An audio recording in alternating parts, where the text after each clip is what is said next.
¿Qué tal, amigos? Buenas noches, bienvenidos a Democracia, y estamos en unos días trascendentales, pero sobre todo antesala llegar al 3 de octubre, aquel 3 de octubre nefasto que nos dejó a todos los chiclayanos con la mente en blanco ante la noticia de la caída del exalcalde Roberto Torres González. Hoy es el tema de esta noche en Democracia, y vamos a ver que no solamente tan responsable ha sido y sigue siendo el exalcalde Roberto Torres y su cúpula, sino también cuán importante han sido los medios de comunicación antes y después de la captura, cuán responsable ha sido la prensa y cuán responsable ha sido la ciudadanía, porque usted también es responsable desde el momento que lo eligió y desde el momento que todos nos confundimos en una pasividad y dejamos que esto suceda y que explote al punto que levantó demasiado y con él arrastró a muchísimas personas, incluyendo a periodistas. Bien, es el tema de esta noche en Democracia. Vamos a hacer el análisis con periodistas destacados de la región Lambayeque y lo vamos a enfocar de diversos puntos. En tanto, les invito ya a conocer y tomar el tiempo a nuestro Océano Pacífico con termómetro marítimo. Y ahí está, termómetro marítimo en esta noche en Democracia. Le tomamos la temperatura al Océano Pacífico y a los vientos que vuelan sobre el nivel del mar y que al mezclarse con las ondas Kelvin nos trae el fenómeno del Niño. Talara, 22 grados. Vamos con Pimentel. Le tomamos la temperatura a Pimentel, 19 grados, y uno de los puertos más importantes del Perú, Salaberry. Salaberry, 18 grados. Bien, Salaberry ha bajado, Pimentel también, pero esto no cambia en nada la situación. Nosotros seguimos viviendo desde antes de marzo un fenómeno del Niño. No hemos tenido invierno y nuestra temperatura ha sido tropical, a diferencia de años atrás. Así es que hay que tomar la prevención necesaria, iniciando ya en breve con la limpieza de nuestros techos. La alerta está dada y sigue estando dada a través de los medios de comunicación. Esto es termómetro marítimo, y ahora sí vamos con la pregunta de la noche como antesala al tema que tocaremos ya en breve. Vamos con prueba de verificación ciudadana. Y ahí tenemos prueba de verificación ciudadana. Le preguntamos a usted que está detrás de la pantalla y a todos quienes nos están sintonizando y también tienen a la mano las redes sociales. ¿Crees que el gobierno del exalcalde Roberto Torres ha sido el más corrupto en la historia de Chiclayo? ¿Sí o no? ¿Qué nos respondes? Y también las conclusiones que vas a sacar luego del panel que vamos a mantener ya en instantes aquí en Democracia. Te invito a que te comuniques con nosotros a través de la línea fija 481622, a través del RPM numeral 958590006 y también a través del Facebook/Democracia UCB, o en el Twitter estamos con @Democracia y con el hashtag Democracia a las 7. No tienes ningún pretexto para no comunicarte con nosotros en esta noche y en el panel muy interesante que vamos a tener. Nos vamos a una pausa y regresamos en breve. Antes te invito a participar del cuarto Congreso Internacional de Educación. Educación, una mirada intercultural e inclusiva hacia la calidad educativa. Ya mismo se inicia mañana 2 y 3 de octubre y contará con ponentes de nivel nacional e internacional. Informes e inscripciones al 480210. Regresamos en Democracia.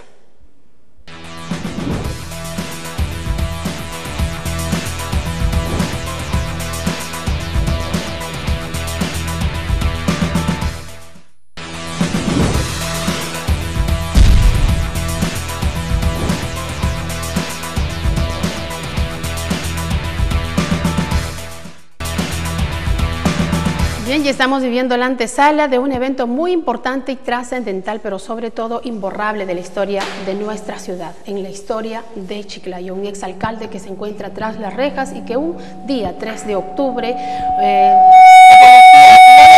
justamente en un poblado cercano de acá, de la ciudad de Chiclayo, en Úcupe, donde se encontraba escondido al interior de una vivienda.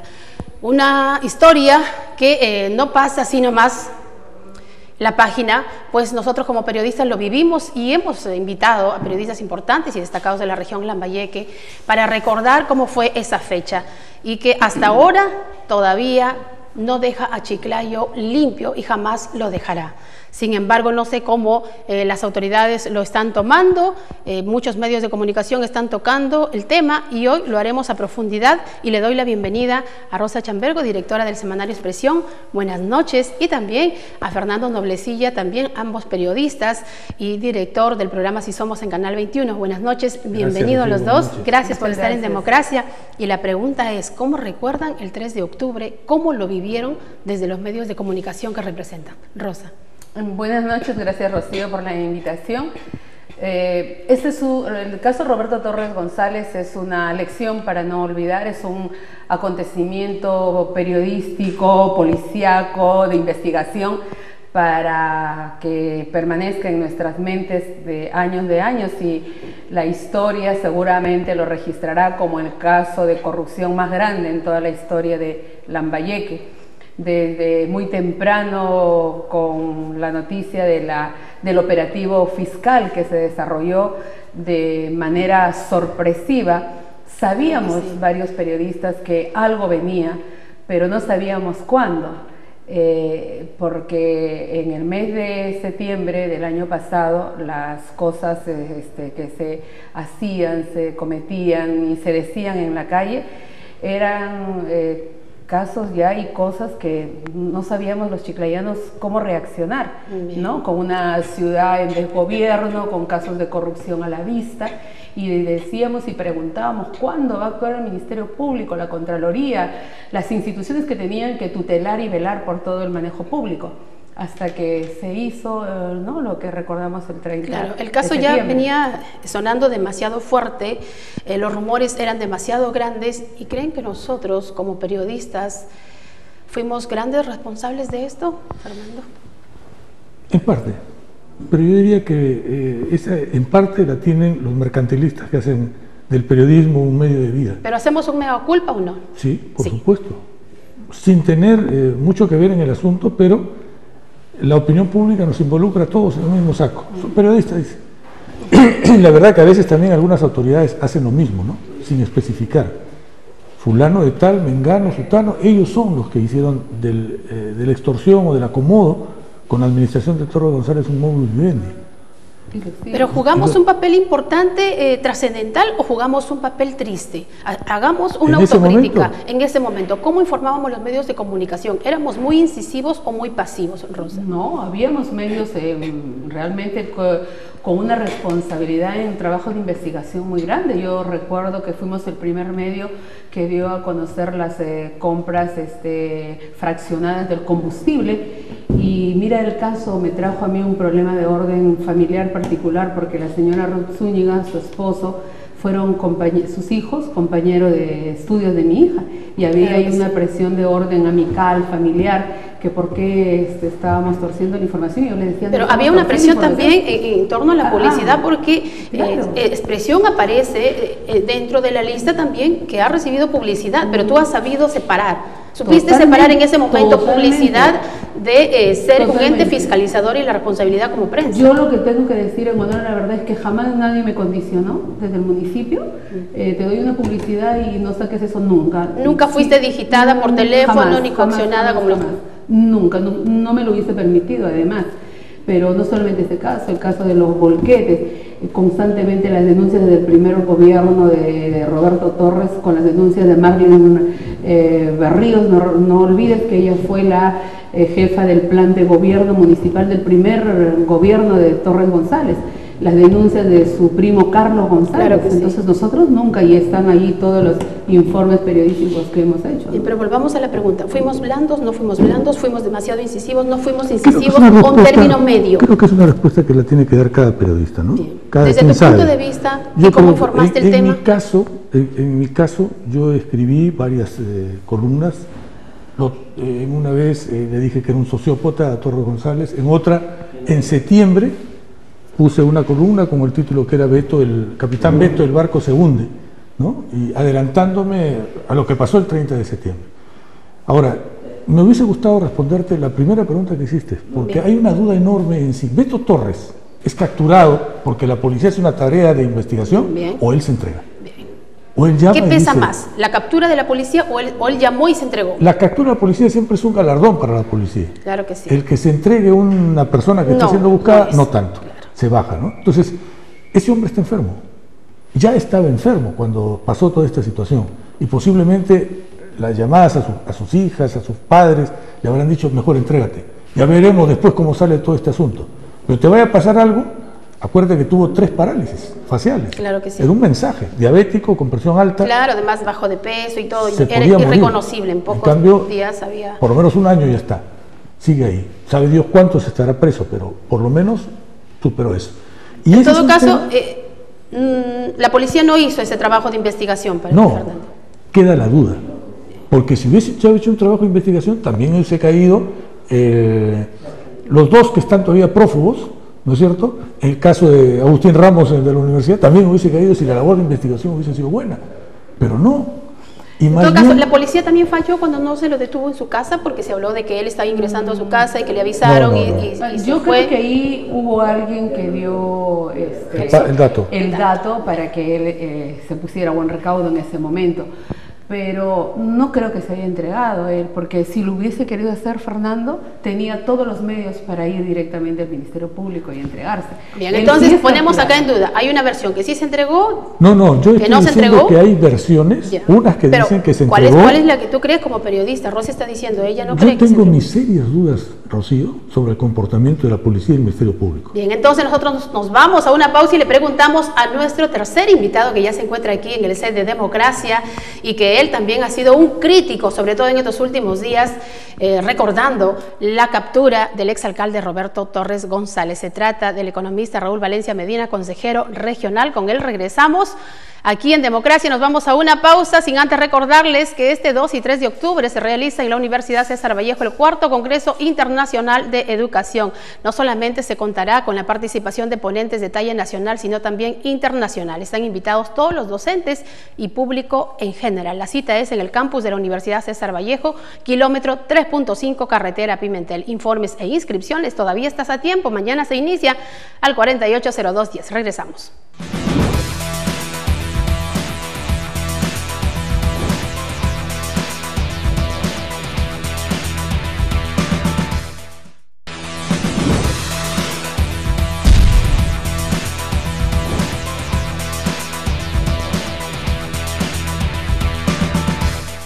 Continuamos en Democracia analizando el tema de esta noche a un año de la caída del exalcalde Roberto Torres González. Le damos la bienvenida al consejero regional Raúl Valencia Medina. Buenas noches, economista. Gracias por estar presente en Democracia. No, muchísimas gracias, Rocío, por la oportunidad de tener yo el particular privilegio de tener a profesionales probos por donde se los mire de lo que significa una prensa seria y una prensa responsable. Le damos la bienvenida también a Alex Carpena, editor del semanario El Fiscal. Buenas noches, Alex, bienvenido. ¿Cómo está, Rocío? Buenas noches, Raúl, Fernando, señora Rosa, buenas noches. Aprovechar el día especial para saludarnos a todos en este día, ¿no? Bien, estábamos en la primera parte de la entrevista haciendo un análisis de cuán responsable fue la prensa. Si es que la prensa fue blanda al momento, antes del caso de Roberto Torres, fuimos blandos en investigar, no se fiscalizó como se debió hacer, como tanto pregonamos con responsabilidad. ¿Te sientes responsable en algún momento de haber sido blando o fuiste el crítico suficiente y se puede decir que el fiscal ayudó a destapar la corrupción que había detrás? Bueno, el decirlo personalmente si ayudó o no, no creo que sería ético, ¿no? Pero personalmente considero de que mi trabajo sí lo he desarrollado. El semanario sí ha estado en todo momento enfocado a desarrollar trabajos de investigación, sobre todo en lo que se refiere a contrataciones del Estado.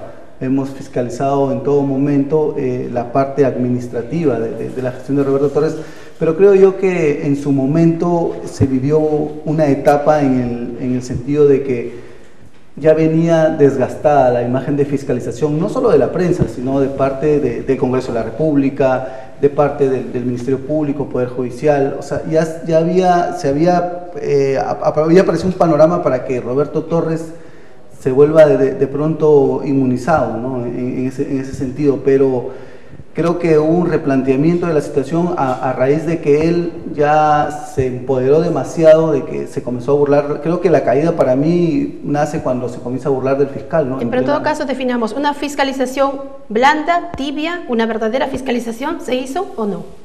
No, yo considero que sí hubo una buena fiscalización de parte de los medios de Hubo una buena comunicación. fiscalización. Le preguntamos al economista porque él ya hemos leído algunas críticas y usted opina que ha sido un rol fundamental de la prensa, que la prensa ha jugado un rol muy importante.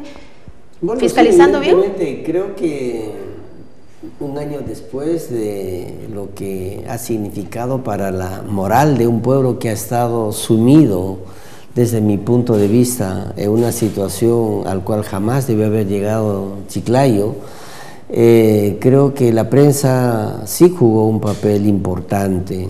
Obviamente, como en Botica hay de todo un poco.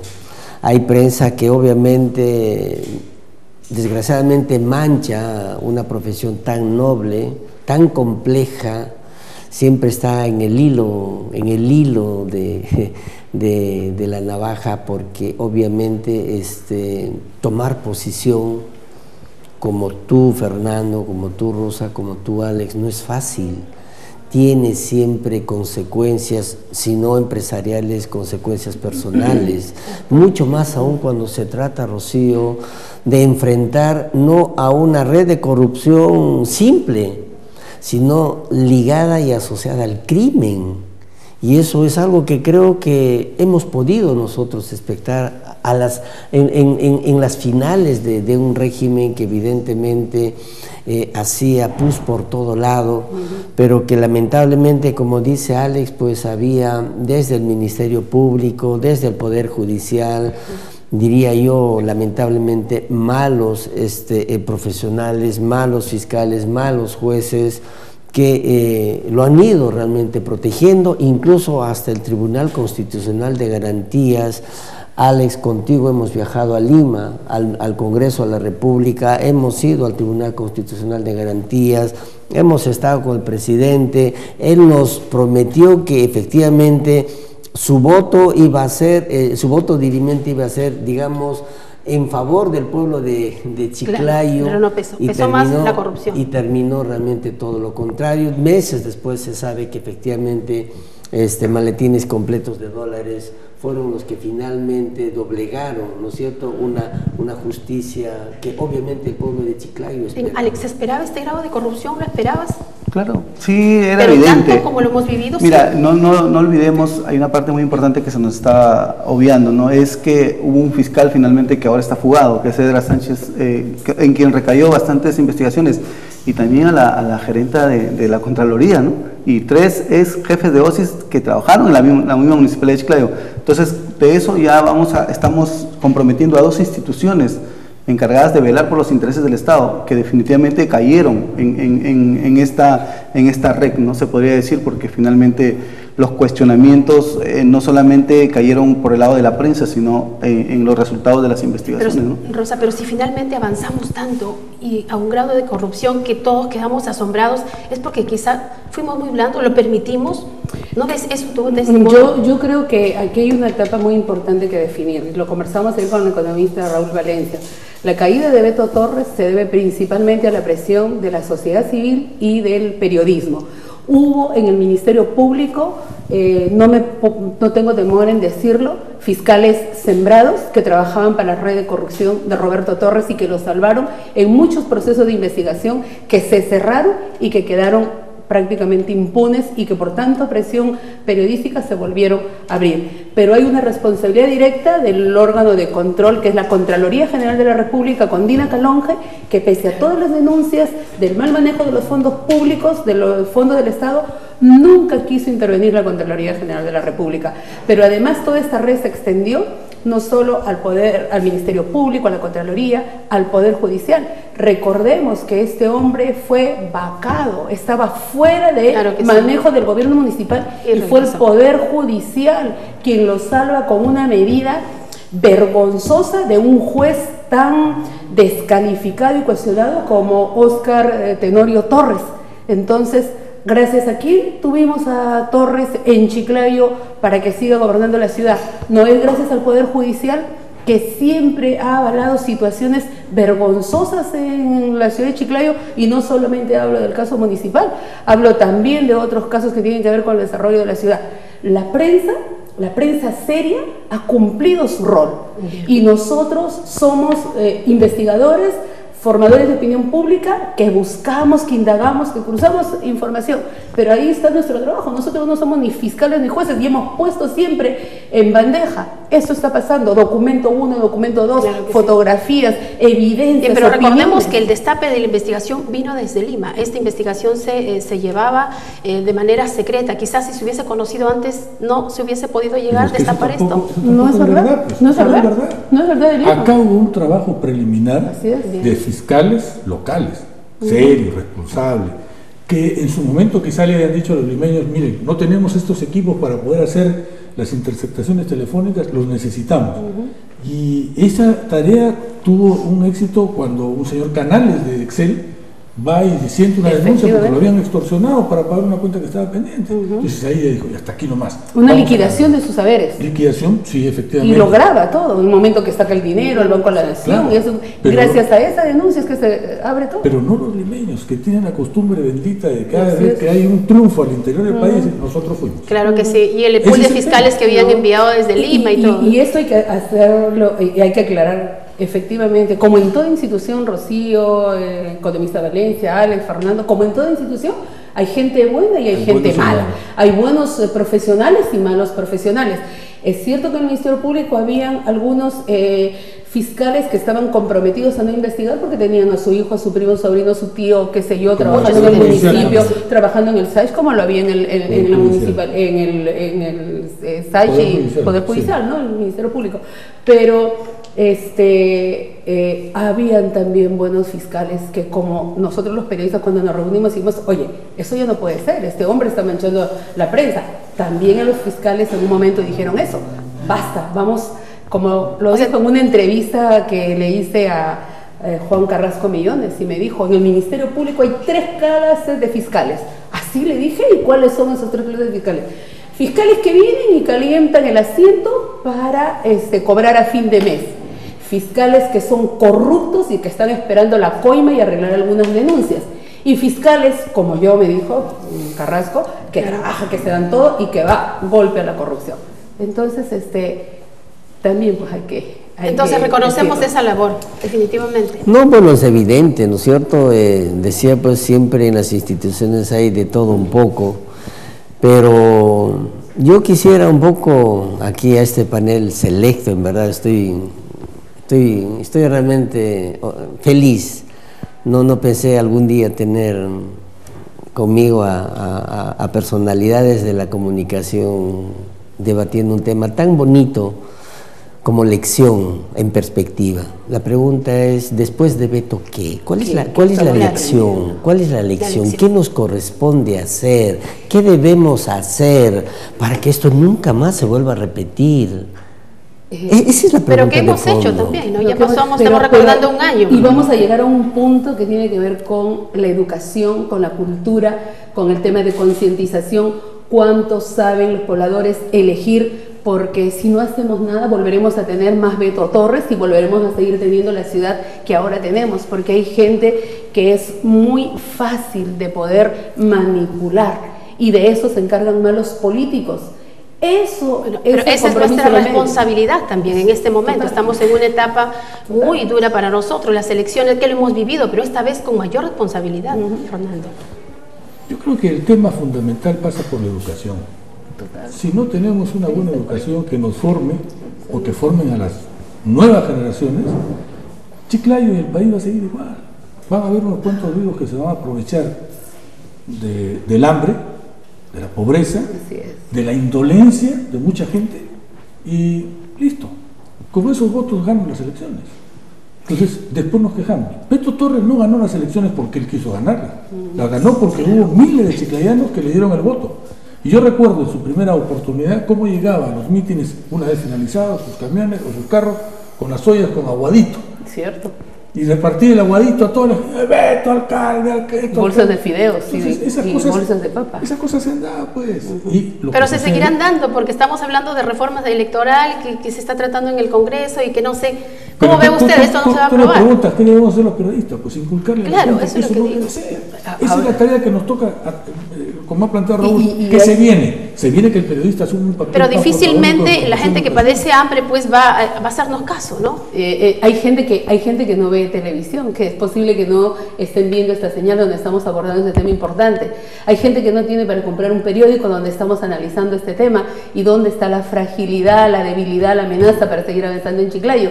Y hay gente que tampoco a veces accede a un buen programa en la radio y que prefieren escuchar el insulto, que prefieren escuchar la mentira, que prefieren escuchar el escándalo, y volvemos a seguir en el mismo círculo vicioso. Claro. Definitivamente, Rocío, yo creo que la educación es la parte fundamental, ¿no? Es una de las crisis y una de las deudas que no solamente tiene el gobierno de turno, sino todos nosotros, que nosotros generamos información, generamos opinión. A eso sumarle también los partidos políticos y los medios de comunicación. Yo siempre he dicho, los medios de comunicación somos responsables a través de la programación de cada uno de los medios.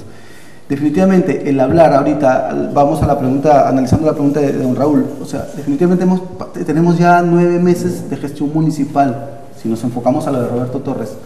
¿Tú crees que todos los medios de comunicación estamos diciendo lo que está pasando en 9 meses en la Municipalidad de Chiclayo? Hay que hacer un análisis, hay que hacerse una autocrítica.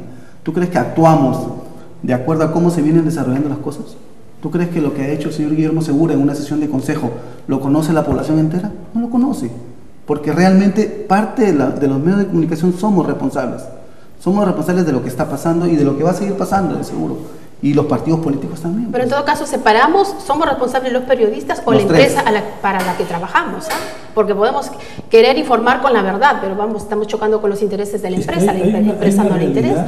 Preguntémosle al economista. Pero no, a mí hay una realidad aquí.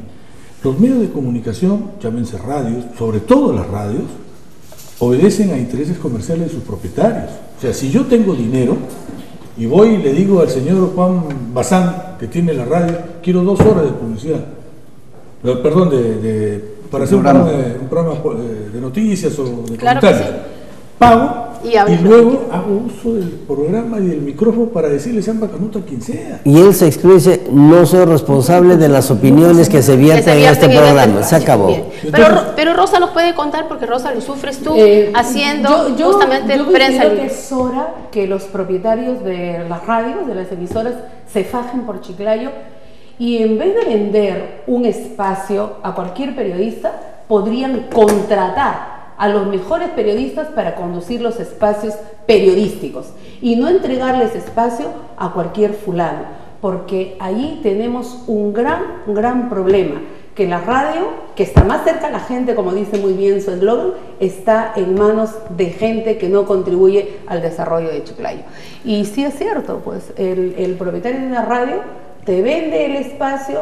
Hay periodistas que nos rajamos haciendo toda la madrugada cómo vamos a hacer las entrevistas, preparando todas las secciones de un noticiero que es como si fuera un medio escrito con sus diferentes secciones, sus enlaces con sus corresponsales, con qué informe abres ahí que le puede ayudar al periodista de la prensa. Pero ¿y al dueño realmente le importa? No, al dueño le importa que tú le pagues su mensualidad. Hay gente que apuesta por ti, que cree en ti, pero hay otros que no. Claro, es que muchas veces solamente se ve como un negocio, no se ve que es un medio responsable y que se debe a la sociedad. Creo que tiene que haber un equilibrio, pero una vez más, es un tema de educación. Creo que en esto, a Dios gracias, soy agnóstico, pero bueno, es un decir popular, pero sinceramente creo que cada vez empezamos a entender lo vital, lo sustantivo, lo de medular que significa educación. Y eso es bueno para el país y eso es bueno para todos. Sin embargo, yo decía, después de esta lección, ¿qué nos queda a nosotros? Ustedes como periodistas ya han hecho su enfoque. Permítame decirles algo que hemos conversado contigo y contigo también. Si la sociedad civil, una vez más, que está organizada, pero que no confluye, que no se integra, que no articula, sigue como está ahora, vamos a seguir experimentando lamentos tras lamentos, críticas tras críticas y perdiendo oportunidades. ¿Por qué? Porque no hay el contrapeso al poder político. Lo he dicho N veces. La sociedad civil, a través de sus organizaciones legítimamente, digamos, reconocidas, deben de constituirse en el contrapeso al poder político. No está bien que a puertas de un fenómeno natural que se ha vaticinado va a ser bastante complicado, una región como Lambayeque, a diferencia de Piura, no tenga la atención que tiene Piura, no tenga los recursos para enfrentar, ¿no?, lo que en Piura se está trabajando. ¿Y por qué? Porque obviamente no hay una sociedad civil y no hay líderes políticos y políticos legítimamente elegidos que crean, que estén convencidos en que caminar con la sociedad civil del brazo es, diría yo, la mejor medicina. ¿Esa es una crítica que le haces al gobierno regional? Al gobierno. A todo el país. No es un problema de Lambayeque, es un problema del país. ¿Verdad, hermano? Y te digo ahora, yo como político, en esta etapa de mi vida, yo siento como político un gran vacío de la presencia de la sociedad civil. Cuánto me encantaría a mí realmente tener a la sociedad civil organizada como en el sur del país. Claro que sí. Donde efectivamente la sociedad civil organizada, al margen de sus colores y de sus intereses, que sí los tienen, que es legítimo también, cuando se trata de su región, cuando se trata de su localidad, están con su gobernante. 1, 2, cuando el gobernante pretende hacer cosas indebidas o es lento en la ejecución de su gestión, la sociedad civil sale al frente. Y eso es lo que nos falta a nosotros, los chiclayanos. Sí. Regresamos con tu comentario porque nos vamos a una pausa, pero recordemos que el consejero ahora, Raúl Valencia Medina, estuvo a frente del colectivo ciudadano, se hizo una gran movilización y quizás ese es el mensaje que él nos está diciendo. Nos falta aún más estar organizados y defender y luchar realmente por lo que queremos. Pausa y regresamos aquí con el panel en Democracia.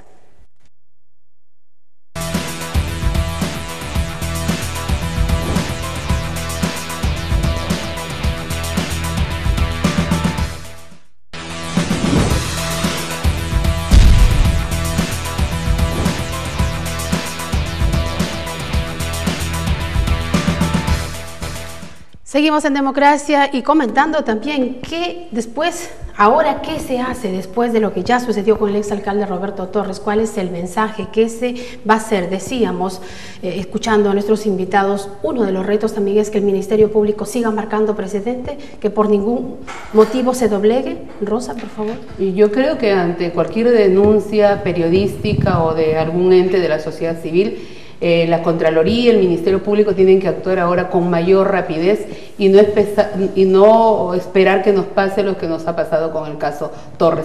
A la mínima denuncia se tiene que investigar de inmediato, formalizar investigación de inmediato, no perder el tiempo. Pero yo quería llegar al tema que estaba comentando el economista Raúl Valencia sobre la responsabilidad de la sociedad civil. Para tener una sociedad civil organizada, con presencia, con prestancia en el desarrollo de Lambayeque, necesitamos un liderazgo. Y yo pregunto, ¿quién es el líder de Lambayeque? ¿Quién es el líder de la región que tiene que mover a los colegios profesionales, a los gremios, a todas las instituciones y decirles, vengan a esta mesa, conversemos cómo vamos a solucionar tal y cual problema de Chiclayo? Pero estamos muy desunidos. ¿Ves esto viable, Fernando? Que se logre que la sociedad pueda despertar de este letargo que aparentemente se encuentra, porque cada vez que se forma un movimiento se habla mucho de intereses políticos. Se dijo en su momento con el movimiento cívico que finalmente se dio. Es un poco la idiosincrasia de los chiclayanos. Yo a veces miro hacia atrás y digo, ¿en qué momento aceptamos ser la capital de la amistad? Ahí viene la cuestión, es que somos amigos, como amigos, no queremos chocar con el fulano, no queremos, no, ¿qué van a decir? Y siempre estamos buscando qué intereses tendrá, ¿no? Porque claro, siempre el gran problema es eso, nosotros hemos debido ser tajantes como los arequipeños, o los cusqueños, ¿no? ¡Pah! Un solo round, se acabó. Pero no, pues no, somos contemplativos, no, pobrecito, hombre, que por ahí. Mira, por ejemplo, y discúlpame, yo dije hace un momento, la policía y el Ministerio Público me dejan algunas dudas, y el Ministerio Público, Rosita, ha señalado a Carrasco. Para mí Carrasco está mal. Carrasco es un gran responsable de que algunos de los que deberían estar presos no estén en este momento presos, porque le gustó lo mediático, le gustó salir en los medios. En la investigación. Claro, y entonces se han cometido atropellos, porque no hay delincuentes todavía sentenciados, hay acusados, hay inculpados, lo que quieras, pero se ha presentado como los peores personajes del mundo. En todo caso, el reto es que vayan presos. ¿Y de dónde salió la información para que se escapara el rector de la Pedro Ruiz? ¿De dónde salió la información para que se escaparan las otras personas? ¿La alcalde Pacora? ¿Ah? ¿El alcalde Pacora, el de Ferreñafe, el proveedor, no me acuerdo ahorita su nombre. Plaza, y no se ha llegado hasta el momento. Salió del Ministerio Público. Entonces, luego un medio de comunicación, 3-4 meses, portada, información, declarada a fulano, le sacaban sus declaraciones. ¿Qué es eso? Si eso es confidencial. Discúlpame que hable en primera persona, pero yo he pasado por eso. Y a mí me dijeron ahí, lo que usted declara es estrictamente confidencial para el caso de la audiencia. Pero sin llegar a la audiencia ya se sabía lo que decía fulano, mengano, cuánto había dado, qué es lo que había recibido. No, pues, eso no se trabajó bien. Y en eso hay que, también los periodistas, poner los puntos sobre las sillas. El señor que trabaja con el otro fiscal que trabaja con Carrasco, ¿cómo Sergio se llama? Zapata. Sí, ha mantenido una actitud serena, tranquila, ponderada. Pero millones se desbandó. Y en todo caso, pero ese es el reto, pues, hay un que no haya mano blanda. Han pasado 12 meses, la investigación no se concluye, han pedido 8 meses de ampliación y hay un tema importante. ¿Qué va a pasar si en 8 meses más no se logra probar fehacientemente todos los delitos que se están imputando a los denunciados y a varios de ellos que están privados de la libertad? Claro que sí. Nos van a excarcelar, eso es todo, ¿no? Finalmente usted ve eso. No, pero bueno, si es que obviamente no hay el resultado en el tiempo establecido por exceso de carcelería sin sentencia, están afuera. Tienen que salir. Hay un llamado. Alex, ¿también ves este panorama? Definitivamente que sí, ¿no? Hasta el momento no hay una seriedad, comparto lo que dice don Fernando, no hay una seriedad al momento de hacer el análisis o la evaluación de este caso, ¿no? Hasta el momento no hay una prueba evidente de un lavado de activos, ¿no? Que es supuestamente el delito más fuerte, ¿no? Y aparte que ellos, no te olvides que han individualizado sus delitos, no hablan, ya no hay una asociación ilícita. En todo caso, volvemos a recalcar, el reto está en que los fiscales del Ministerio Público marquen un verdadero precedente y retomando, que lleguen hasta el final. Ahora el manejo es muy mediático. Sí, así es. Y todo es, mira, son 30.000 escuchas que no han podido ser hasta ahora verificadas y cruzadas debidamente. 30.000 escuchas. Entonces, ¿de qué estamos hablando? Vamos a ver qué es lo que opina la gente y ya nos dio su respuesta a nuestra prueba de verificación ciudadana esta noche. Vamos con la pregunta.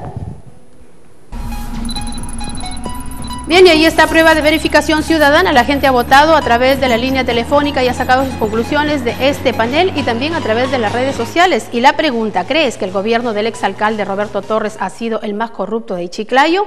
Vamos con la respuesta. Sí. Esa es la respuesta del público y también esa conclusión viene después de haber escuchado la opinión en la mesa. Rosa, finalmente, una conclusión sobre la respuesta de la gente.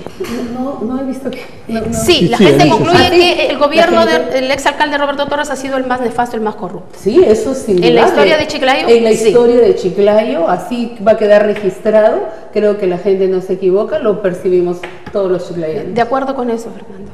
Yo tenía antes otro candidato, ganador, pero bueno, después de lo que ha hecho Torres, descarto al anterior, que por ahí podrían haber estado empatados también. Esa es la conclusión entonces, sí. Economista. Bueno, yo creo que eso es más que evidente, ¿no? Y bueno, solamente la pregunta una vez más, ¿no? O sea, ¿qué tenemos que hacer para que finalmente no terminen excarcelados quienes hoy están haciendo todo el esfuerzo y en su legítimo derecho de defensa para no ser finalmente sancionados? Lo dijo Fernando, dejar de ser más amistosos, ¿no? No, yo creo que la sociedad civil tiene que organizarse.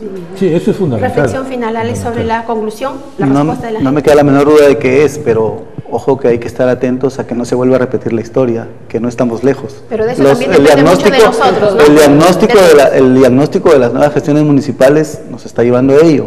cuidado con el rol de los medios de comunicación. No solamente Mucho cuidado con eso, porque vemos bastantes medios de comunicación o periodistas muy aliados con algunas gestiones municipales. La institucionalidad tiene que otra vez volverse a poner en vigencia. Para ello necesitamos un líder. Y la- Bien, hagamos propuestas de líderes para el próximo panel en todo caso, ¿no? ¿Quién sería el líder? Un líder que jale a otros líderes. Y la última Pero no hay, reflexión, hasta ahora No político. y la última reflexión Claro, no y la- necesariamente que sea un buen Es que líder. no, tiene que ser político. Claro, o sea, por eso pregunto, Tiene ¿no? que Si ser tiene que ser político. político, van a ser varios líderes. Bueno, me apuntaré, manito. Bien, ya tenemos un La candidato. la última reflexión Vamos. también a la de don Raúl es respecto a que deben organizarse las autoridades.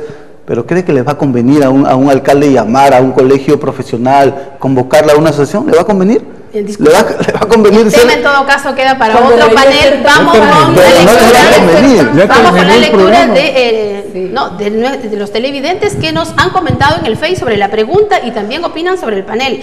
Marcos Díaz Tábara dice, por supuesto que ha sido el más nefasto que hemos tenido, el más corrupto en Chiclayo. Hicieron lo que les dio la gana y sobre todo nos hicieron quedar muy mal con el resto de los países. Enrique Chávez dice, hasta hoy en día nunca hubo un trabajo exhaustivo de la Fiscalía para indagar los hechos de corrupción. Se felicita el accionar fiscal del fiscal Carrasco Millones y en realidad este hecho impactó a la ciudadanía chiclayana, pero la prensa durmió en sus laureles. Iván Solís Cornejo dice, el apetito de poder y la práctica de muchas veces saca el lado más oscuro de las personas. Creo que fue el caso más grave que tuvo Chiclayo y el gobierno más nefasto. Alexis Alejo también opina, dice, en definitiva, sí, pues llegamos a tal punto de ver todo el desorden alrededor de nosotros y no pudimos hacer nada, pues la prensa tampoco nos informó como debió ser en su momento. Algunas de las conclusiones, y todavía hay más, pero ya no hay más tiempo en el programa. Agradezco a todos los panelistas. Y señores, con nosotros hasta aquí el programa. Las preguntas se pusieron sobre la mesa en su casa y en ustedes quedan las conclusiones. Hasta la próxima semana con Democracia.